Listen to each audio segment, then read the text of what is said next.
1984. Het is het jaar waarin jongen Marvin Gaye en die Fassin Jedi deersketten we terug zien jaloerskeheid. In het eerste kabinet Lubbers kaft het verbod op abortus af. In de bioscoop kunnen de mensen genieten van de horrorfilm A Nightmare on Elm Street.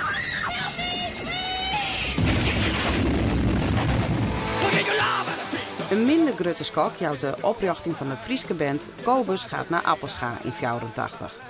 Met het muzikale brein. Jan. Op bas, de jongerhiet. Menno. Reinder. Speelt gitaar. Ik begil betust. Hij speelt drums. Hij heet Kees. En Kees speelt ook gitaar. 25ers die muziek maakten beïnvloeden door punk uit de jaren 70. Jan kende ik al heel lang, we hadden vroeger ook in bandjes gezeten. Heeft Jan mij een keer gevraagd in de kroeg, het befaamde Ode in Leeuwarden. Voor vele generatiegenoten een begrip. En toen had ik nee gezegd, ik was net begonnen met studeren, maar toen ben ik in Utrecht. Alleen toen ben ik een keer langsgekomen op een zondag en dat klonk zo super stevig en zo mooi. En dat ging zo door merg en been, prachtig. Toen kon ik er niet meer van slapen en toen heb ik de studie meteen ben gekapt. En toen zei ik, ik wil toch wel. Toen was hij wezen kijken. Nou, toen, ik weet niet meer precies wat het ging, maar hij belde volgens mij regelmatig dat hij toch wel iets wou. En toen hadden we eigenlijk als zangeres. Maar ja, ik ben er toch bij gekomen. Ja. Toch, ja. Ja. En de zangeres is er eigenlijk langzamerhand uitgewerkt. De grote tropbraak van Kobus is in 84. Ze winnen dan de Kleine Prijs van Sneek. Doet hij iets een prestigieuze Frieske popprijs. Jacob Haagsma is de popmuziekkenner van Friesland. Hij had ze van het begin af volgen. Ik weet nog wat ze gewoon volgens mij in 1984 de toen nog roemruchte Kleine Prijs van Sneek. Die woon ze dus. En er was een gitarist van een groep die het aan het redden was. En ik zal zijn naam net niet hebben. Het is weer echt nog steeds een hele goede gitarist. En die werd spinieder gewoon, want hij werd toch een volle betere muzikant als die lui daaruit lauwt, weet zo. Maar ja, dat kan wel weer weten, maar daar ging het dan even naartoe. Het ging gewoon om die combinatie van die power en die versjes en dan dat show-element. En dat showmanskip, dat we Jan Seuninga, die kon bas spelen en toch die het hele gekke bekken loeken. Een beetje onnozel, sloegslimme bekken. Dat was heel goed, volgens mij nog wel. En Menno Bakker, die had nou een hele respectabele baan ook, maar wie toen net beroerd om bijvoorbeeld zo'n kopperriem, want er kwam al een keer visken eromheen. Het podium hield hij een glibbiger en de tint had nog 3 weken naar vis gestonken. En ik geloof dat ze daar een skoft en spier mochten hebben. Nou ja, soms wat band, wie zo? Ja, we waren wel lekker studenticoos in die tijd. Ik vond het gewoon hartstikke leuk om het iedere keer ook iets erger te doen. Je bent zelf natuurlijk 3 keer per week op pad. En dat 4 jaar lang eigenlijk. Dus ja, je wil steeds ook de overtreffende trap bereiken. En dan krijg je bizarre situaties. Want het was geen rotte vis, maar het was gewoon verse vis. Lekker gerookte makreel. Ja, dat heeft ons wel optredens gekost. Want in die buurt, ja, dat wisten wij niet. Maar wij speelden toen die avond in een jeugdhonk. Maar dat was de volgende ochtend weer iets van de Sociëteit van de Kerk. Dus die hebben daar in een zware makreellucht de godsdienst moeten beleven. Kobus wordt een wiere hype. Ze treden op in het hele land en maakt ze zelfs een paar uitstapjes naar Duitsland en België. De heren hebben ambities om van muziek haar een beroep te maken. In de popbunker van Ljouwert oefenen ze. Oh, ga naar Zo.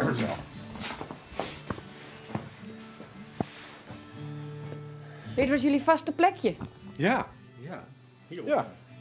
Hier stond ik, zegt hij. Herinner jij het anders? Nou, dat weet ik ook niet meer precies. Ja, ik denk dat hij een beetje tussen de boksen stond. Ja, ik moest het niet horen, hè. Dus ik beschermde mezelf. Hier kwam dan de herrie uit, ging ik hier staan. Jan stond daar volgens mij meestal. En de rest? Kees daar. Nou, de drummer weet ik even niet meer. Maar hier stond, ik kon ook lekker leunen en wachten, hè. Tot de solo's voorbij zijn. Was je het eerst in de kantine? Ja. Jullie zaten altijd in deze zaal, zeg maar? Ja, oefenen ik altijd hier. Want we speelden vrij hard en dan als je dan in zo'n kleine oefenruimte ging, dit is de grootste oefenruimte. Is een kleine oefenruimte, dan ben je stokdoof gewoon. Een versjes wie het toch wel wat Wie al serieus dan als een imago vermoeden wordt, zeg maar. Dus ze waren eigenlijk op het podium grappiger dan dat de teksten uiteindelijk wieren. Ik weet niet meer precies wat ik kon me eerst aan brengen om die plaat naar het hak te helpen, maar ik had het idee dat wat ik zei, dat het clowneske, zeg maar, dat vooral behind de act. What are we doing here? What went wrong now? Where do we belong? Maybe I don't know, but sometimes that feeling is so strong. Yeah, what went wrong now? Where do we belong? Ik schreef alle muziek. En de teksten, die schreven we al twee wel. Wel apart van elkaar. Ja, soms had ik weet een keertje, had ik gewoon alleen een titel en heeft hij er een tekst bij geschreven. Want Cornflakes had ik een titel, maar heeft hij er volgens een tekst bij geschreven. Ja. Dat kwam voor, maar meestal is de tekst helemaal geschreven inderdaad. En waar gingen de teksten over? Nou, zullen we even nog eens erbij pakken? Ja, het was meestal wel autobiografisch. Tenminste, als ik voor mezelf spreek, ik voelde me wel enigszins een dichter. Dus, en ik kan me ook nog wel herinneren als Jan dan in de oefenruimte kwam met een nummer en ik vond het een heel mooi nummer, dan claimde ik het eigenlijk wel. Van, daar weet ik al een leuke tekst bij. En dan ging ik het thuis wel bedenken, maar dan wilde ik daar gewoon een tekst bij doen. Platen van de band verkeep je goed. Maar bij de opnames van de vierde plaat kunnen de heren het uiteindelijk net eens worden over de perfecte mix. Geen is tevreden over het eindresultaat. En dan komen de problemen. Ik kan me herinneren dat ik niet meer verder wilde. Dus dat is eigenlijk uit de band stappen. Want ik weet nog dat Jan toen op zich wel zo tactisch was van, we moeten maar eens een keer even rust inlassen. Wat eigenlijk een heel goed voorstel is, alleen het was toen al net te ver. En ik ben een gevoelsmens. Ik ga er helemaal voor of niet. Wat achteraf onverstandig is als je daar je beroep van wil maken, hoor. Zo is het wel. Maar dat kon ik gewoon niet meer opbrengen. En toen hield het op dus? Eerst niet. We hebben eerst al nog een nieuwe zanger zoeken. Maar toen had één gitarist, die hing er ook maar een beetje bij. Die had ook eigenlijk geen zin meer. Toen dacht ik, laten we dan maar stoppen. En toen draaide Pikmeat ook al heel snel heel goed. Ja, want jij hebt je beroep ervan kunnen maken. Precies. Wel een heel ander soort muziek, maar dat is, omdat je een duo bent kun je er gewoon een beroep van maken. Met echt zo'n band een beroep van te maken, ja, dan moet je toch dan moet je boven dit niveau uitstegen. Dan moet je echt haast hits maken. Ja. In januari van 1989 wordt het Oorski-concert houden. Bussen vol fans uit heel Nederland komen naar het bolwerk in Snits om haar groep voor het laatste te zien. Als ik die platen erop zetten zoeken, dan denk ik, moet ik meer op mijn geheugen.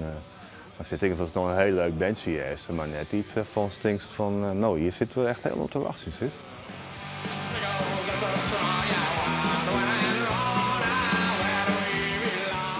En een reunie? Ik zou het wel leuk vinden, maar dan moet je natuurlijk 5 mensen hebben die dat leuk vinden. Ik ben zo iemand, de schaamte voorbij. Je moet alles een keer meemaken. Dat vind ik wel prima, maar Jan denkt er anders over. Is niet realistisch, zal nooit lukken, maar het hoeft voor mij ook niet. Waarom niet? Ja, zonde van herinnering.